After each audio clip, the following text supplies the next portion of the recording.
Adrian Vale built empires out of silence, until the morning he found a boy in a frayed hoodie dancing on his rooftop with his paralyzed daughter. In 30 seconds, the rhythm that boy carried cracked open the billionaire's fortress and made Mia's fingers move for the first time in 16 months. What began as an act of defiance became a revolution of heartbeat and hope. When the world called it a scandal, Adrian called it a beginning, because sometimes miracles don't arrive as medicine, they arrive as music. Adrian Vale was the kind of man who never needed to raise his voice. His fortune was measured not just in numbers on a screen, but in influence, in entire blocks of the city carrying his name, in employees who could read the tension in his jaw and scatter before he ever spoke. When he stepped onto the rooftop terrace of his penthouse that bright spring morning, unannounced and earlier than usual, silence followed him like an obedient shadow. Assistants and staff began to melt away. Even the gardener lowered his eyes and moved toward the door. But there was one person who did not scatter. A boy, thin, wiry, and impossibly young, was moving to a faint rhythm spilling from a phone speaker. His feet whispered against the smooth stone tiles as though this rooftop belonged to him. His arms cut through the air in patterns so clean and deliberate it was like watching someone write invisible poetry. Sitting in front of him in a wheelchair was Adrian's daughter, Mia. Wrapped in a soft blanket, her dark hair catching the sunlight, she wasn't watching the skyline or the flowers. She was watching him, watching every beat, every movement. Her eyes, once dulled by pain and resignation, were alive. That was what stopped Adrian cold. Not the audacity of a stranger trespassing on his private rooftop, but the way his daughter's face lit up, the way her lips curved into the kind of smile he hadn't seen in over a year, not since the accident that stole her ability to walk. The boy spun, landing softly, then leaned forward with a grin. "Ready?" he asked her. And Mia laughed, a sound Adrian hadn't realized he missed more than any boardroom victory. Then she said, "Go." Adrian's voice cut the moment in half. "Who are you?" The words were soft, almost too quiet, but they landed like thunder. His head of security stepped forward instantly, but the boy froze mid-movement, hands lifting as if caught. I'm Noah," the boy stammered. "Sir?" "He's my friend," Mia said quickly, urgency in her voice. "Don't be mad, Dad, please. He was just showing me something." Adrian's face was unreadable stone. "You are trespassing on my property," he said, "and near my daughter." "Dad," Mia said again, her tone sharper. "Stop." The boy swallowed. His hoodie was worn, the cuffs frayed. His sneakers had seen better years, let alone better days. Yet when he spoke, his words carried something steadier than fear. "I work for Solstice Catering, Wednesdays. I bring deliveries for your chef." He shifted nervously, but continued. "I noticed. Your daughter likes music. She tapped her fingers last week when the radio was on. I asked if she wanted to try something. A routine, adaptive dance. It helps the brain sometimes, builds connections." Adrian narrowed his eyes. "Connections?" "Between what she hears and what she feels," Noah explained quickly. "Sometimes the body finds a new path when the old one's blocked." He glanced at Mia. "I thought maybe she'd like to try. She wanted to." Adrian had heard every version of hope delivered in polished offices with framed degrees. He had flown Mia across oceans for specialists.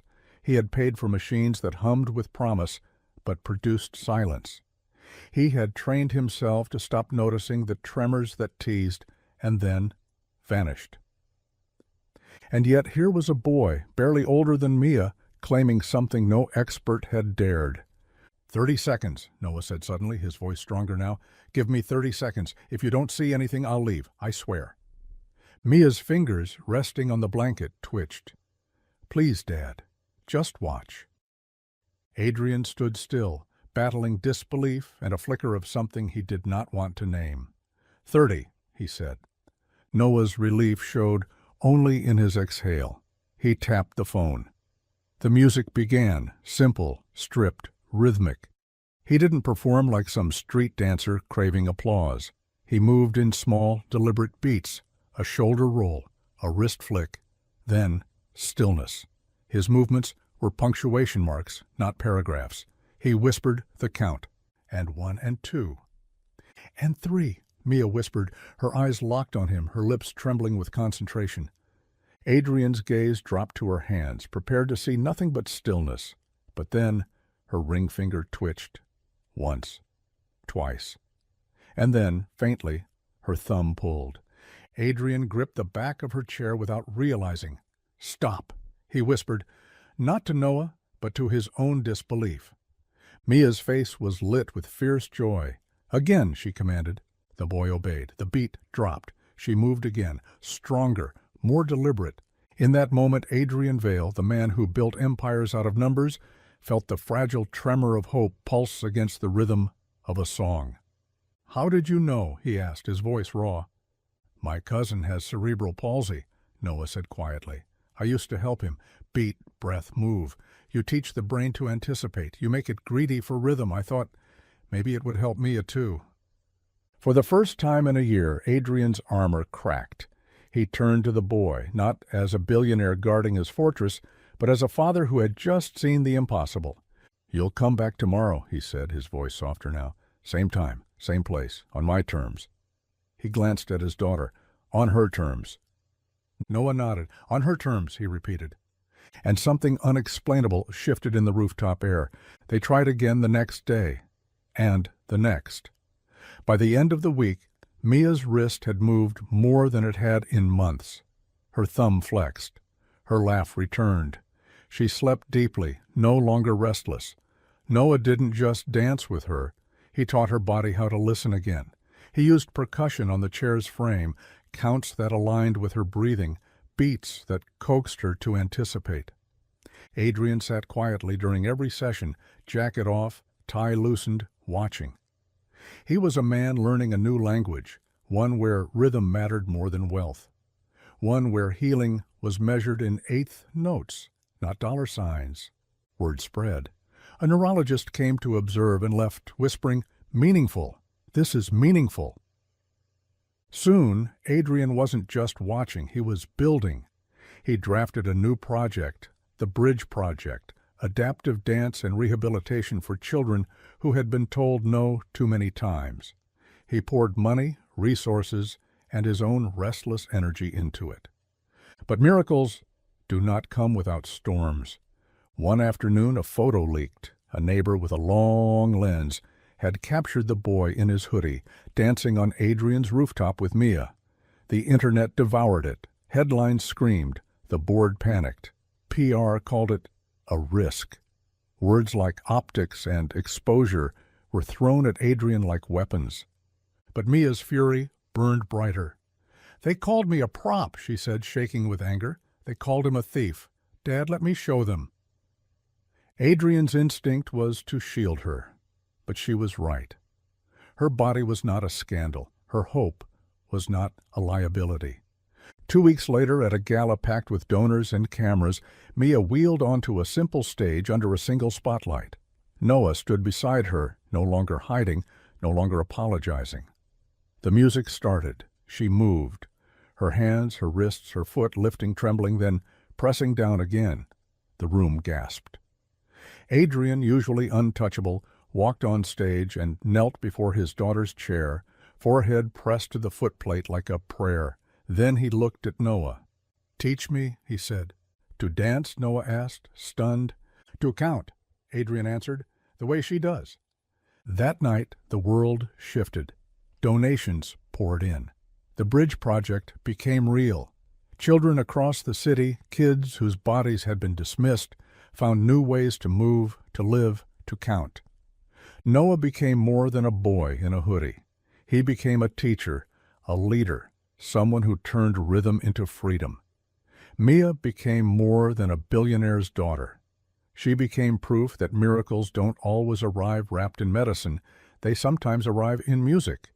And Adrian Vale, the man who once believed power was built in silence, learned to count out loud.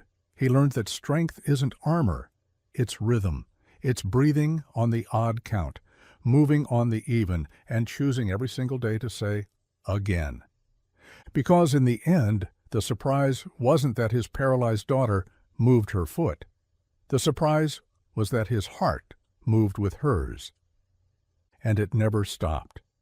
Adrian Vale was the kind of man who built walls around himself without ever laying a brick. He didn't need to. His fortune, his reputation, his ability to bend entire industries to his will were the walls. He had created a world where people moved around him the way stars circle a sun, never too close, always at a respectful distance. But on that particular Wednesday morning, when he returned home early from a breakfast meeting and stepped into the rooftop garden of his penthouse, Adrian walked straight into a scene that would crack every wall he had ever built. The sky was a brilliant blue, and the city stretched out below like a kingdom he owned. The air smelled faintly of jasmine from the vines carefully cultivated along the brick. Everything in this space was ordered, expensive, curated, but right in the middle of the terrace, where the sunlight hit strongest, was a boy. He was young, no older than 17. His gray hoodie was faded, its cuffs fraying at the wrists. His jeans were scuffed, and his sneakers carried the dust of sidewalks Adrian's shoes would never touch. Yet he moved with grace, his body weaving through the air to the faint beat of a song playing from a phone speaker. It wasn't the polished, performative style Adrian sometimes saw at galas when entertainment was booked. It was real, raw, purposeful. His arms cut through the air like calligraphy, his feet whispered against the slate tiles, and there, seated before him in her wheelchair, was Mia, Adrian's daughter. Her dark hair was gathered into a bun, her blanket tucked neatly across legs that had not obeyed her mind in over 16 months. And her face. Oh, her face. Adrian froze where he stood because her face was transformed. The dull sadness, the quiet resignation that had lived there since the accident, was gone. In its place was light. Her eyes tracked the boy's every move, her lips curved into the kind of small, genuine smile Adrian thought he might never see again. The boy spun, landed lightly, and looked at her. "Ready?" he asked, his voice carrying in the open air. Mia's laugh burst out, soft but full, real in a way that made Adrian's chest ache. "Go," she said. The boy grinned and moved into the next sequence. And that was when Adrian's voice cut through. "Who are you?" The words were soft, almost too quiet, but they carried the weight of authority that had toppled governments. His head of security, always a silent shadow at his side, stepped forward instantly. The boy startled, arms freezing mid-motion. He turned, guilt flickering across his features, and raised his hand slightly. I'm Noah, sir." "He's my friend," Mia said quickly, urgency in her voice. She looked at her father with a defiance he hadn't seen in months. "Please, don't be mad. He was just showing me something." Adrian's gaze was stone, locked on the boy. "You are trespassing on my property and near my daughter." Mia's chin lifted, her eyes flashing. "Dad, stop!" The boy swallowed, his shoulders tense. "I work for Solstice Catering. Wednesdays, I do deliveries for your chef." He shifted uncomfortably under the billionaire's stare, but kept speaking. "I noticed your daughter likes music. She tapped her fingers when the radio was on last week. I asked if she wanted to try something, an adaptive dance routine. It helps the brain sometimes, helps build connections." "Connections?" Adrian repeated, his voice clipped. "Between what she hears and what she feels," Noah explained quickly. "Sometimes the body can find a new road when the old one's blocked. I thought maybe she'd like to try, and she did." Adrian had spent a year listening to experts explain things in clinical terms.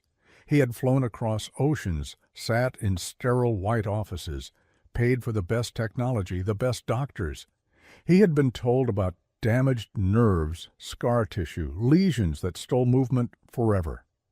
He had been offered hope, wrapped in polite disclaimers, hope that cost millions but delivered nothing more than exhaustion. He had learned to stop noticing the tiny tremors in Mia's fingers, because noticing hurt too much. And now Here was a boy in a frayed hoodie claiming he had found a way. 30 seconds, Noah said suddenly, his voice carrying a quiet bravery. Give me 30 seconds. If you don't see anything, I'll leave. I swear. Dad, Mia whispered, her voice low but urgent. Please, just watch. Adrian's throat felt tight. His instinct screamed no, but then he saw it, her fingers resting on the blanket twitching faintly. Not enough to move, not enough to mean anything, but enough to remind him of what it was like to hope. 30, he said finally. Noah exhaled, tapped his phone, and the music began again, a simple beat, stripped of complexity. He didn't dance to impress, he moved small, a shoulder roll, a wrist flick. Then, stillness. He whispered, the count. And 1, and 2, and 3. Mia whispered back, her voice trembling with concentration. Adrian's eyes locked on her hands. He almost convinced himself not to expect anything, but then her ring finger twitched. Once. Twice. And then her thumb pulled, ever so slightly. Adrian's hand clamped down on the back of her chair. Stop, he whispered, not to Noah, but to his own disbelief. Mia's face lit up. Again, she said, fierce now. The boy obeyed. The beat dropped. Her fingers twitched again, stronger this time. Her wrist flexed.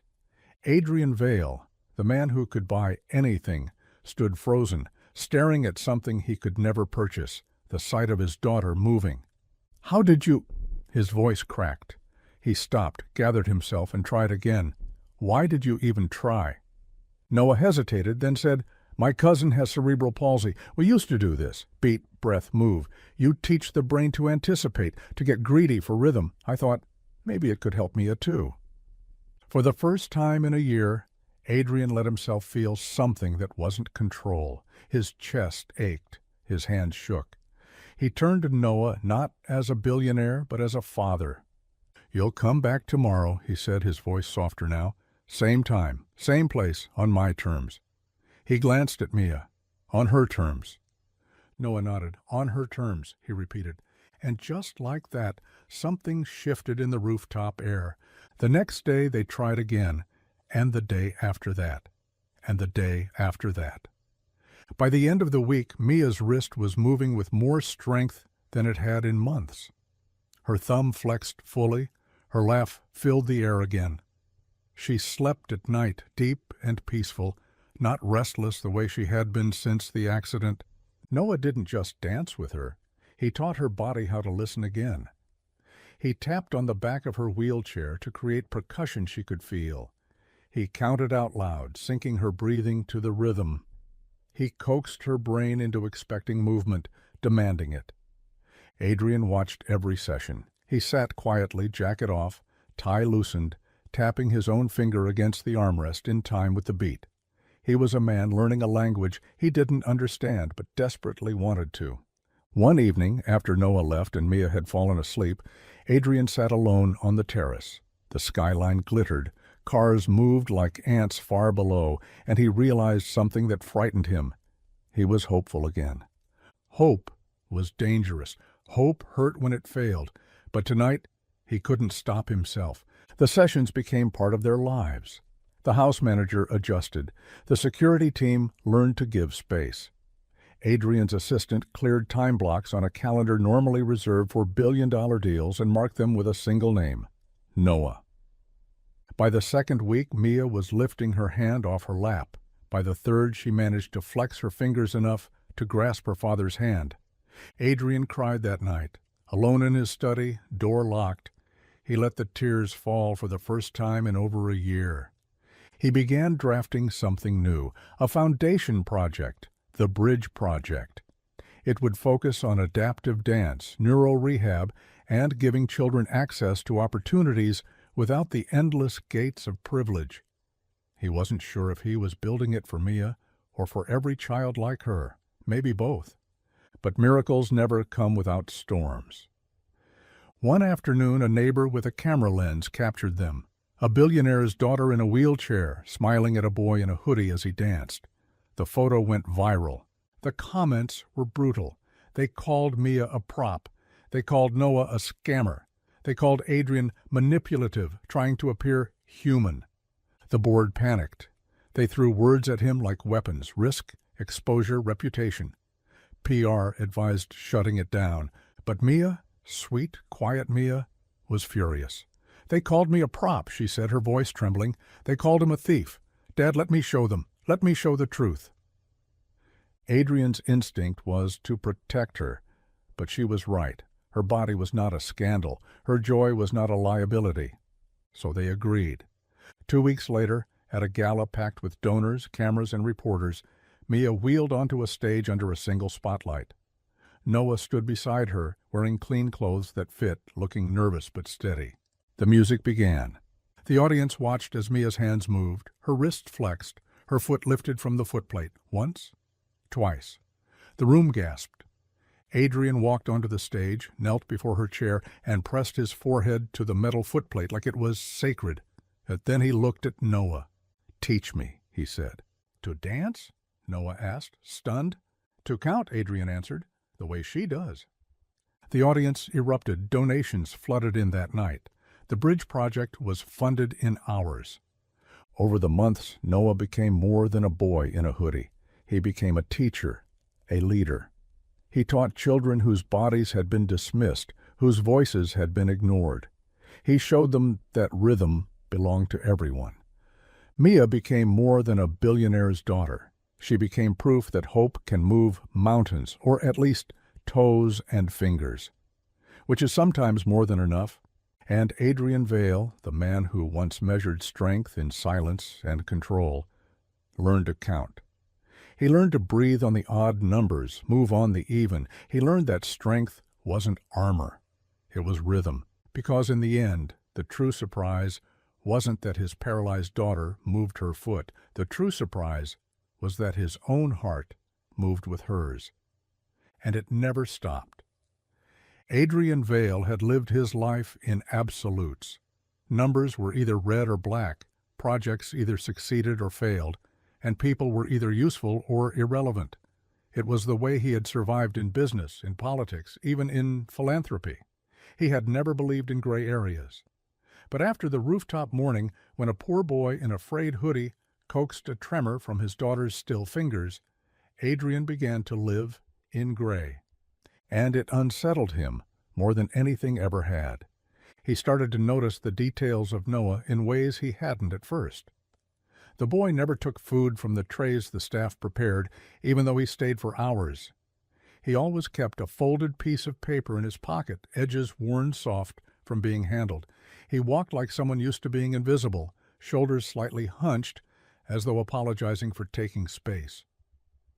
One afternoon, when Mia was napping after an intense session, Adrian invited Noah into the study. It wasn't casual. Adrian Vale didn't do casual. He poured 2 glasses of water, set them on the desk, and gestured for Noah to sit. "You keep looking over your shoulder," Adrian said bluntly. Noah blinked. "Sir, every time you're here, every time someone walks past, you're braced. Why?" The boy hesitated, then shrugged. "Habit. You get used to people wanting you gone." Adrian studied him. "You don't have a record. My security checked." Noah smiled faintly. Not all scars show up on paper. He tapped his pocket, where the folded paper rested. "What's that?" "My mom's last grocery list." His tone was matter-of-fact, but his eyes betrayed the ache. "She passed 2 years ago. Cancer. She used to write everything down, even when she couldn't afford half of it. I keep it to remind myself to never forget small things: bread, milk, bananas. Those were always on there." Adrian didn't know what to say. He had lost people before, colleagues, rivals, even his wife in a car accident when Mia was 10. But grief was a language he rarely let himself speak aloud. And yet here was a boy, unflinching, carrying it openly in his pocket. "What about your father?" Adrian asked carefully. "Never met him." Noah's answer was simple, without bitterness. "It was just me and Mom. Now it's me and my grandma. She raised her kids once already. She doesn't need to raise me again, but she does anyway." Adrian nodded slowly. He wasn't used to vulnerability spoken without agenda. It disarmed him. "Why dancing?" he asked after a pause. Noah's lips curved into a small smile. Because it was the only thing I couldn't lose. We moved a lot. Apartments, neighborhoods, sometimes shelters. I couldn't always bring stuff with me. But rhythm, you carry that everywhere. It's in your body. Even when you're hungry, you can stomp your feet. Even when you're scared, you can snap your fingers. It's free. It's survival. For a moment, Adrian almost envied him. For all his billions, he had never known something so untouchable, so unbuyable. Mia's progress grew slowly, but with each week it was undeniable. Her wrists strengthened, her fingers curled with more control, and soon she could lift her arm against gravity. Each tiny milestone lit her face, and each one chipped away at Adrian's skepticism. The medical team watched in awe. The neurologist who had first dismissed the idea began taking detailed notes. Therapists came to observe. Some were baffled, some inspired. One whispered to Adrian after a session, "We underestimate rhythm, we underestimate joy. Sometimes medicine forgets the soul." It wasn't just Mia's body that was healing, her spirit was too. She asked to sit outside more. She laughed when Noah tripped over a count. She teased her father when he tried clapping along and failed. "Businessman can't find the beat," she joked one day. "Be glad I can't," Adrian shot back, smiling. "Otherwise I'd take over." "Dad, you'd never survive one rehearsal with Noah." Noah grinned. "She's right." It became routine. Adrian watching from the sidelines, Noah leading, Mia shining. It was the first time in years Adrian felt like his home was alive again. But the leaked photo threatened to undo it all. The picture was grainy but powerful. A billionaire's daughter in her wheelchair, eyes bright, a poor boy in a hoodie spinning before her. The caption wrote itself, "From the streets to the penthouse, what's really going on with Adrian Vale's daughter?" The internet devoured it. Some praised it as beautiful. Many tore it apart. Rumors spread. Noah was exploiting Mia. Adrian was staging sympathy for publicity. The whole thing was a ploy. Adrian's board panicked. "We need to protect your reputation," they insisted. "Distance the family. Cut ties." But Mia stood in front of her father, fists clenched. "No, don't you dare. He's my friend. He's the only reason I've moved at all. If they want to talk, let them watch me. Let them see the truth." Adrian hesitated. His whole life had been about control, but he looked at his daughter, fierce in her chair, and realized control had gotten them nothing but silence. "Then we show them," he said. The gala was Adrian's idea, though Mia shaped it. There would be no glossy video packages, no rehearsed speeches, just her, Noah, and the music. When the night arrived, the hall was filled with the city's elite. Donors in gowns and tuxedos, cameras flashing, reporters eager for a story. The lights dimmed. A single spotlight lit the stage. Mia wheeled herself forward, her chin high, her eyes burning with determination. Noah stood beside her, calm and steady. The music began. The audience leaned in. They watched her hands twitch, then move. They saw her wrist flex, her arm lift. And then, as the beat swelled, Mia's foot rose, slow, trembling, but undeniable. She held it there for 3 seconds, then lowered it again. The room erupted. Adrian walked onto the stage, his eyes wet. He knelt before her chair, pressing his forehead to the metal footplate. Then he turned to Noah. "Teach me," he said. Noah blinked. "To dance." "To count," Adrian replied, "the way she does." The crowd roared. That single moment spread across the world within hours. The Bridge Project was born that night with more funding than Adrian had ever expected. But success brought new challenges. Noah was suddenly in the spotlight. Invitations flooded in.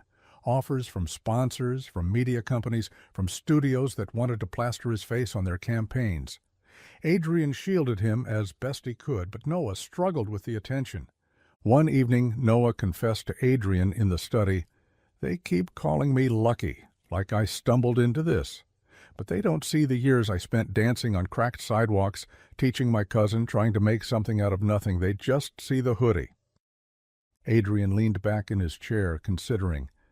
"Luck is what people call work they don't understand. Don't let them define your story." Noah smiled faintly. "You sound like you've been poor before." "I haven't," Adrian admitted, but I know what it's like to have people rewrite your story for you. That's why I stopped letting them."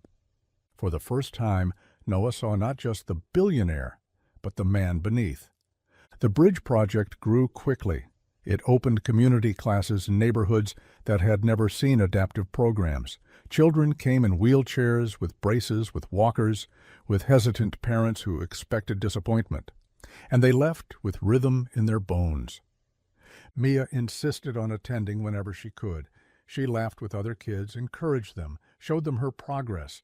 She wasn't just a participant, she was becoming a leader. One afternoon, Adrian watched her demonstrate a sequence to a little girl with muscular dystrophy. He saw how the girl's eyes lit up when Mia moved, how her own body followed. And Adrian realized that his daughter was no longer the girl waiting for life to return to her. She was building something for others. He felt pride so fierce it scared him. But change didn't come without resistance. Critics argued the Bridge Project was a vanity endeavor. Some questioned Noah's qualifications, others said it was a passing fad. The pressure mounted. Adrian's board begged him to scale it back. But Adrian had learned something vital from his daughter and the boy who saved her spirit. When something matters, you don't scale it back. You push harder. He poured more resources into the project. He funded research studies to prove its legitimacy. He hired neurologists, therapists, and dancers. And he put Noah on salary, not as charity, but as a consultant, a teacher, a partner. It was a risk, but Adrian had learned to breathe on the odd numbers and move on the even. Months later, the Bridge Project hosted its first community showcase. Children of all ages performed. Some moved their arms in sync. Others tapped rhythms on their chairs. One boy, who had never lifted his left arm in public, raised it high on a count of 6. The audience cried and cheered. Mia performed too, with Noah by her side. She moved her hands, lifted her foot, and even pushed her chair forward in rhythm. At the end, she leaned on her father's arm and whispered, "Dance with me." Adrian hesitated. He wasn't a dancer. But then he remembered. He didn't need to be. He only needed to count. So he did. He took her hands, breathed on the odd numbers, moved on the even. And together father and daughter danced, not perfectly, not gracefully, but with hearts finally in rhythm. That night, as the lights dimmed and the children left with smiles and new dreams, Adrian stood beside Noah. "You changed her life," Adrian said quietly. Noah shook his head. "She changed her own. I just gave her the beat." Adrian smiled. "You gave me one too." And for the first time in decades, Adrian Vale believed in something money couldn't buy: the power of rhythm, the courage of children, and the possibility that even the heaviest armor can be set down. Because in the end, the story was never about a millionaire catching a poor boy dancing with his daughter. It was about how that boy taught them both to move again, to breathe, to count, to risk, and to never stop saying, "Again."